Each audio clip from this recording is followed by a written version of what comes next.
Ben ritrovati in Calabria, amici. Oggi un primo piatto che farà felici sia i più piccoli ma anche i più grandi.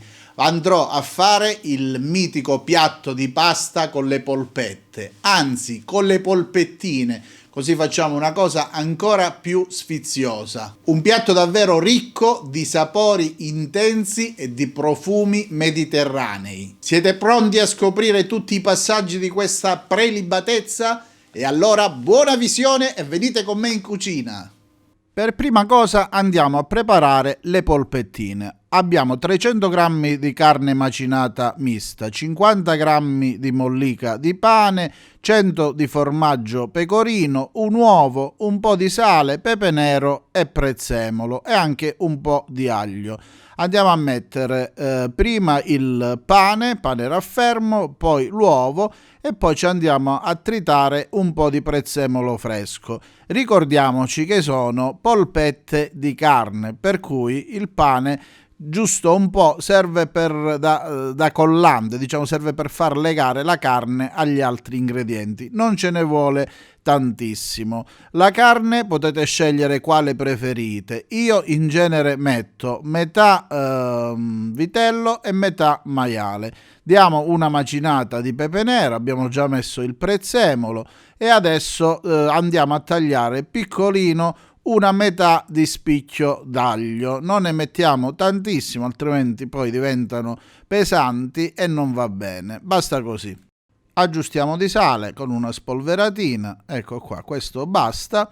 E poi mettiamo il formaggio. Come formaggio io ho scelto il pecorino calabrese, però ho anche aggiunto un paio di cucchiai di parmigiano. Fatto questo, bisogna soltanto impastare. Se vi trovate un impasto troppo asciutto, troppo secco, potete aggiungere giusto un goccino di latte per facilitarvi, insomma, nella procedura. Altrimenti va bene così. Nel nostro caso non c'è bisogno.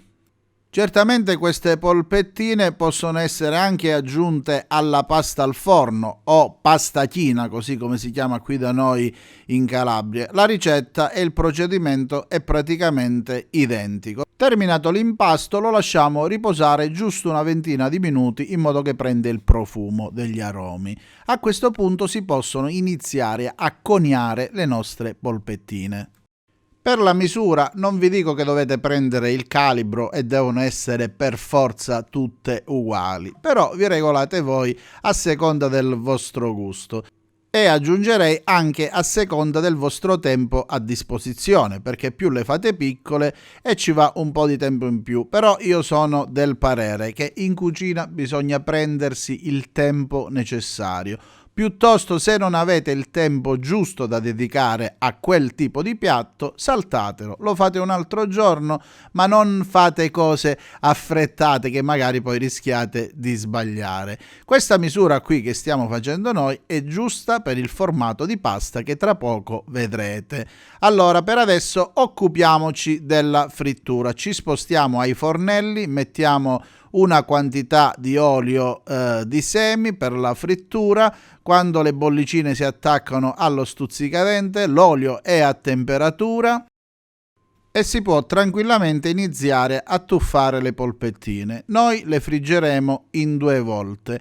È importante la temperatura dell'olio che oscilli tra i 165 gradi più o meno e i 180-185 massimo, in modo che non si deve assolutamente arrivare al punto di fumo. Ci aiutiamo con una cucchiarella, le giriamo ogni tanto e quando sono ben dorate da tutti i lati le possiamo tranquillamente togliere. Siccome queste qui poi andranno tuffate nel sughetto, le cacciamo appena un minutino prima, perché ancora poi una decina di minuti cuoceranno nel sughetto. Però se volete farli ai vostri figli anche da mangiare così, sono buonissime, sono una davvero tira l'altro, peggio delle ciliegie. Nel frattempo l'olio è ritornato alla giusta temperatura, possiamo aggiungere le restanti polpettine. Il profumo è inutile che ve lo descrivo perché è qualcosa di irresistibile, così irresistibile che durante la frittura certamente qualcuna sparisce sempre.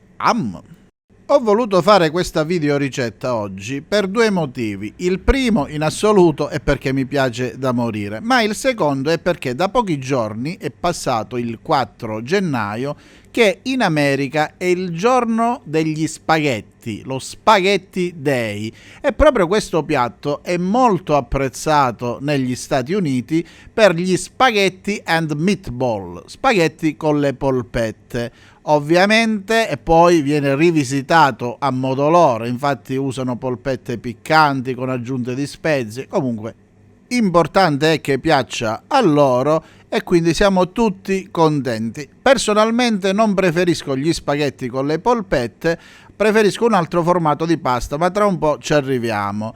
Prepariamo adesso il sughetto, ok? Pertanto in una padella aggiungiamo un po' di olio extravergine di oliva, nella quale andiamo a tagliuzzare un mezzo spicchio d'aglio. Nell'olio caldo andiamo a spolverare un po' di profumatissimo origano selvatico, e aggiungo di montagna, che a qualcuno in particolare piace quando specifico che deve essere di montagna e non del mare, e lo facciamo riscaldare in questo modo qua, stando sempre e come al solito attenti a non far bruciare l'aglio. Come l'olio ha preso il suo calore e inizia a soffriggere, aggiungiamo prima le polpettine e poi un po' della nostra passata di pomodoro. Vedete la passata di pomodoro Sfizi di Calabria che tanto amate, come densa e non scende neanche dal piatto? Perché? Semplicemente perché c'è pomodoro 100%. Aggiungiamo un goccino d'acqua e giriamo, le lasciamo cuocere, anche perché la passata alla fine è già cotta, giusto il tempo di cottura della pasta. Mettiamo un pizzichino di sale che manca e lasciamo andare. Peccato che non c'è al momento il basilico fresco, altrimenti ci stava benissimo. Nel frattempo l'acqua in ebollizione, abbiamo aggiunto il sale e non appena va a bollore caliamo questi 180 grammi di paccheri. Ora avete capito perché i paccheri? Perché mi piace quando le polpettine a misura, belle calibrate, vanno a finire all'interno del pacchero, ok? E cari amici, adesso è quasi tutto fatto. Raggiunta la cottura desiderata, non facciamo altro che tuffare i paccheri nel sughetto. Se vi dovesse interessare la nostra passata e tutti gli altri prodotti tipici calabresi, sapete benissimo che li spediamo da ormai 17 anni in tutta Italia e in tutta Europa. Basta andare sul nostro sito www.sfizidicalabria.com. E questa era la pasta che mi preparava sempre da bambino mia nonna, e mia nonna non la saltava in padella. Adesso saltiamo per farci vedere che sappiamo cucinare, sappiamo gestire bene le padelle, però veniva sempre cremosa e sugosa ugualmente, come vedete, senza bisogno di saltare.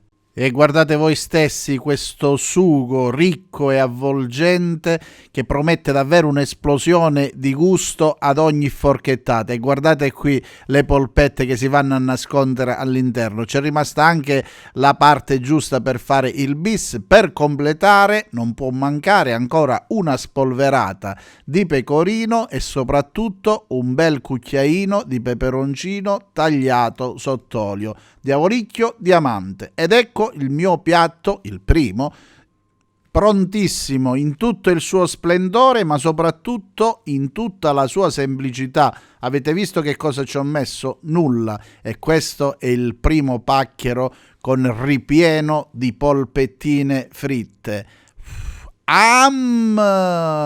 Oddio ragazzi, oddio, che cosa vi state perdendo? Mi raccomando, lasciatevi tentare da queste immagini e non appena avete finito di guardare il video alzatevi dal divano, spegnete la TV, buttate il cellulare e preparatevi questo piatto di pasta straordinario. Mi raccomando, a chi è arrivato fino a questo punto del video un ringraziamento doppio, vi do un abbraccio e un appuntamento al prossimo video.